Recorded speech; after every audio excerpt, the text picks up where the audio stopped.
Assalamu alaikum. Hər kəsi Allahın adı ilə salamlayıram. Bu günləri sizə din haqqında məlumat danışacağam. Onda başlayaq. Bismillah. Qardaşlıq. Həzrət Peyğəmbər müsəlmanların bir-biri ilə qaynayıb qarışmasına əhəmiyyət verirdi. Çünki bu şəkildə bütün çətinliklərin öhdəsindən gəlmək mümkün idi. Məkkədən hicrət edən müsəlmanlara mühacir, Mədinədə onları qarşılayanlara isə Ənsar adı verildi. Mühacirlər Mədinədə qürbətdə idilər. Bəzi ailəsini, bəzi var dövlətini Məkkədə qoyub gəlmişdi.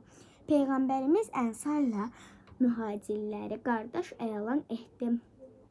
Hər kəs özünə bir qardaş seçdi.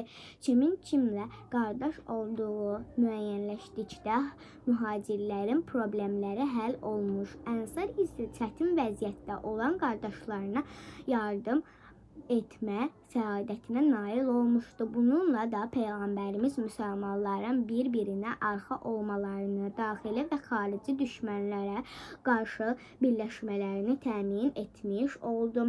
Oruc hicrətdən il yarım sonra bu ayə ilə müsəlmanlara fərz qılınmışdır. Ey iman gətirənlər, oruc tutmaq sizdən əvvəlki ümmətlərə vacib edildiyi kimi sizə də vacib edildi ki, bunun vasitəsilə siz pis əməllərdən çəkinəsiniz.